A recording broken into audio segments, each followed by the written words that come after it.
بسم اللہ الرحمن الرحیم۔ السلام علیکم۔ اس زمانے میں عرب کا دستور یہ تھا کہ جب ان کے ہاں کوئی بچہ ہوتا تو وہ دیہات سے آنے والی دائیوں کے حوالے کر دیتے تھے تاکہ دیہات میں بچے کی نشو و نما بہتر ہو اور وہ خالص عربی زبان سیکھ سکے۔ دائیوں کا قافلہ مکہ میں داخل ہوا۔ انہوں نے ان گھروں کی تلاش شروع کی جن میں بچے پیدا ہوئے تھے۔ اس طرح بہت سی دائیاں جناب عبد المطلب کے گھر بھی آئیں۔ نبی کریم صلی اللہ علیہ وآلہ وسلم کو دیکھا، لیکن جب انہیں معلوم ہوا کہ یہ بچہ تو یتیم پیدا ہوا ہے تو اس خیال سے چھوڑ کر آگے بڑھ گئیں کہ یتیم بچے کے گھرانے سے انہیں کیا ملے گا۔ اس طرح دائیاں آتی رہیں جاتی رہیں، کسی نے آپ کو دودھ پلانا منظور نہ کیا، اور کرتی بھی کیسے؟ یہ سعادت تو حضرت حلیمہ رضی اللہ تعالی عنہا کے حصہ میں آنا تھی۔ جب حلیمہ رضی اللہ تعالی عنہا مکہ پہنچی تو انہیں معلوم ہوا سب عورتوں کو کوئی نہ کوئی بچہ مل گیا ہے اور اب صرف وہ بغیر بچے کے رہ گئی ہیں، اور اب کوئی بچہ باقی نہیں بچا۔ ہاں، ایک یتیم بچہ ضرور باقی ہے جسے دوسری عورتیں چھوڑ گئی ہیں۔ حلیمہ سعدیہ رضی اللہ تعالی عنہا نے اپنے شوہر عبداللہ ابن حارث سے کہا، خدا کی قسم مجھے یہ بات بہت ناگوار گزر رہی ہے کہ میں بچے کے بغیر جاؤں، دوسری سب عورتیں بچے لے کر جائیں، یہ مجھے طعنے دیں گے، اس لیے کیوں نہ ہم اس یتیم بچے کو لے لیں۔ عبداللہ بن حارث بولے، کوئی حرج نہیں، ہو سکتا ہے اللہ اسی بچے کے ذریعے ہمیں خیر و برکت عطا فرما دیں۔ چنانچہ حضرت حلیمہ سعدیہ رضی اللہ تعالی عنہا عبد المطلب کے گھر گئیں۔ جناب عبد المطلب اور حضرت آمنہ نے انہیں خوش آمدید کہا۔ پھر آمنہ انہیں بچے کے پاس لے آئیں۔ آپ اس وقت ایک اونی چادر میں لپٹے ہوئے تھے، وہ چادر سفید رنگ کی تھی، آپ کے نیچے ایک سبز رنگ کا ریشمی کپڑا تھا، آپ سیدھے لیٹے ہوئے تھے، آپ کے سانس کی آواز کے ساتھ مشک کی سی خوشبو نکل کر پھیل رہی تھی۔ حلیمہ سعدیہ رضی اللہ تعالی عنہا آپ کے حسن و جمال کو دیکھ کر حیرت زدہ رہ گئی۔ آپ اس وقت سوئے ہوئے تھے، انہوں نے جگانا مناسب نہ سمجھا، لیکن جو ہی انہوں نے پیار سے اپنا ہاتھ آپ کے سینے پر رکھا، آپ مسکرا دیے اور آنکھ کھول کر ان کی طرف دیکھنے لگے۔ حضرت حلیمہ سعدیہ رضی اللہ تعالی عنہا فرماتی ہیں، میں نے دیکھا آپ کی آنکھوں سے ایک نور نکلا جو آسمان تک پہنچ گیا۔ میں نے آپ کو گود میں اٹھا کر آپ کی دونوں آنکھوں کے درمیان جگہ پر پیار کیا۔ پھر میں نے آپ کی والدہ اور عبد المطلب سے اجازت چاہی، بچے کے لیے قافلے میں آئی۔ میں نے آپ کو دودھ پلانے کے لیے گود میں لٹایا تو آپ دائیں طرف سے دودھ پینے لگے۔ پہلے میں نے بائیں طرف سے دودھ پلانا چاہا، لیکن آپ نے اس طرف سے دودھ نہ پیا، دائیں طرف سے آپ فوراً دودھ پینے لگے۔ بعد میں بھی آپ کی یہی عادت رہی، آپ صرف دائیں طرف سے دودھ پیتے رہے، بائیں طرف سے میرا بچہ دودھ پیتا رہا۔ پھر قافلہ روانہ ہوا۔ حلیمہ سعدیہ رضی اللہ تعالی عنہا فرماتی ہیں، میں اپنے خچر پر سوار ہوئی، آپ کو ساتھ لے لیا۔ اب جو ہمارا خچر چلا تو اس قدر تیز چلا کہ اس نے پورے قافلے کی سواریوں کو پیچھے چھوڑ دیا۔ پہلے وہ مریل ہونے کی بنا پر سب سے پیچھے رہتا تھا۔ میری خواتین ساتھی حیرانگی سے مخاطب ہوئیں، اے حلیمہ، یہ آج کیا ہو رہا ہے؟ تمہارا خچر اس قدر تیز کیسے چل رہا ہے؟ کیا یہ وہی خچر ہے جس پر تم آئی تھی اور جس کے لیے ایک ایک قدم اٹھانا مشکل تھا؟ جواب میں ان سے کہا، بے شک یہ وہی خچر ہے، اللہ کی قسم اس کا معاملہ عجیب ہے۔ پھر یہ لوگ بنو سعد کی بستی پہنچ گئے۔ ان دنوں یہ علاقہ خشک اور قحط زدہ تھا۔ حلیمہ سعدیہ رضی اللہ تعالی عنہا فرماتی ہیں، اس شام شام جب ہماری بکریاں چر کر واپس آئیں تو ان کے تھن دودھ سے بھرے تھے، جبکہ اس سے پہلے ایسا نہیں تھا۔ ان میں سے دودھ بہت کم اور بہت مشکل سے نکلتا تھا۔ ہم نے اس دن اپنی بکریوں کا دودھ دھوا تو ہمارے سارے برتن بھر گئے، اور ہم نے جان لیا کہ یہ ساری برکت اس بچے کی وجہ سے ہے۔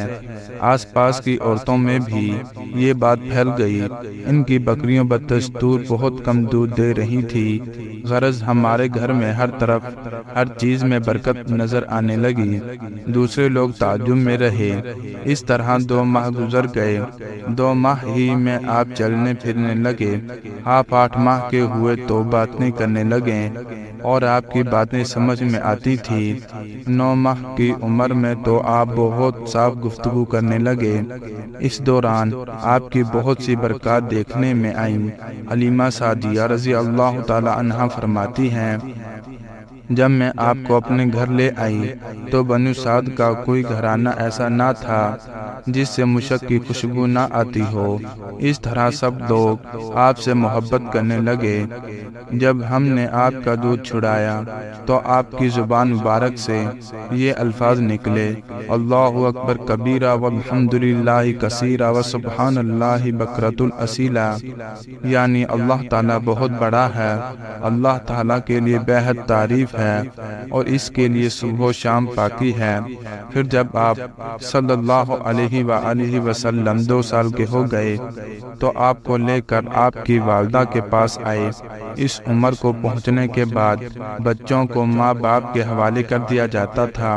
ادھر ہم آپ کی برکات دیکھ چکے تھے اور ہماری آرزو تھی کہ ابھی آپ کچھ اور مدت ہمارے پاس رہیں۔ چنانچہ ہم نے اس بارے میں آپ کی والدہ سے بات کی۔ ان سے یوں کہا، آپ ہمیں اجازت دیجئے کہ ہم بچے کو 1 سال اور اپنے پاس رکھیں۔ میں ڈرتی ہوں کہیں اس پر مکہ کی بیماریوں اور آب و ہوا کا اثر نہ ہو جائے۔ جب ہم نے ان سے بار بار کہا تو حضرت آمنہ مان گئیں اور ہم آپ کو پھر اپنے گھر لے آئے۔ جب آپ کچھ بڑے ہو گئے تو باہر نکل کر بچوں کو دیکھتے تھے، وہ آپ کو کھیلتے نظر آتے، آپ ان کے نزدیک نہ جاتے۔ ایک روز آپ نے مجھ سے پوچھا، امی جان کیا بات ہے، دن میں میرے بھائی بہن نظر نہیں آتے؟ آپ اپنے دودھ شریک بھائی عبداللہ اور بہنوں انیسہ اور شیمہ کے بارے میں پوچھ رہے تھے۔ حلیمہ رضی اللہ تعالی عنہا فرماتی ہیں، میں نے آپ کو بتایا وہ صبح سویرے بکریاں چرانے جاتے ہیں، شام کے بعد گھر آتے ہیں۔ یہ جان کر آپ نے فرمایا، تب مجھے بھی ان کے ساتھ بھیج دیا کریں۔ اس کے بعد آپ اپنے بھائی بہنوں کے ساتھ جانے لگے۔ آپ خوش جاتے اور واپس آتے۔ ایسے میں ایک دن میرے بچے خوف زدہ انداز میں دوڑتے ہوئے آئے اور گھبرا کر بولے، امی جان جلدی چلیے ورنہ بھائی محمد صلی اللہ علیہ وآلہ وسلم ختم ہو جائیں گے۔ یہ سن کر ہمارے تو ہوش اڑ گئے۔ دوڑ کر وہاں پہنچے، ہم نے آپ کو دیکھا، آپ کھڑے ہوئے تھے، رنگ اڑا ہوا تھا، چہرے پر زرد چھائی ہوئی تھی، اور یہ اس لیے نہیں تھا کہ آپ کو سینہ چاک کیے جانے سے کوئی تکلیف ہوئی تھی، بلکہ ان فرشتوں کو دیکھ کر آپ کی حالت ہوئی تھی۔ حلیمہ سعدیہ رضی اللہ تعالی عنہا فرماتی ہیں، ہم نے آپ سے پوچھا کیا ہوا تھا؟ آپ نے بتایا، میرے پاس 2 آدمی آئے تھے، وہ سفید کپڑے پہنے ہوئے تھے، وہ دونوں حضرت جبرائیل اور حضرت میکائیل علیہ السلام تھے۔ ان دونوں میں سے ایک نے کہا، کیا یہ وہی ہیں؟ دوسرے نے جواب دیا، ہاں یہ وہی ہیں۔ پھر وہ دونوں میرے قریب آئے، مجھے پکڑا اور لٹا دیا۔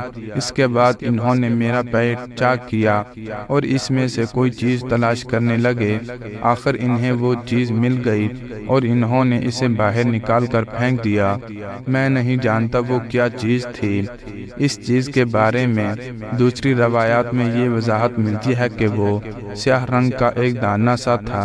یہ انسان کے جسم میں شیطان کا گھر ہوتا ہے اور شیطان انسان کے بدن میں یہیں سے اثرات ڈالتا ہے۔ حلیمہ سعدیہ رضی اللہ تعالی عنہا فرماتی ہیں، پھر ہم آپ کو گھر لے آئے۔ اس وقت وہ میرے شوہر عبداللہ بن حارث نے مجھ سے کہا، حلیمہ مجھے ڈر ہے کہیں اس بچے کو کوئی نقصان نہ پہنچ جائے، اس لیے اسے اس کے گھر والوں کے پاس پہنچا دو۔ میں نے کہا ٹھیک ہے۔ پھر ہم آپ کو لے کر مکہ کی طرف روانہ ہوئے۔ جب میں مکہ کے بالائی علاقے میں پہنچی تو آپ اچانک غائب ہو گئے۔ میں حواس باختہ ہو گئی۔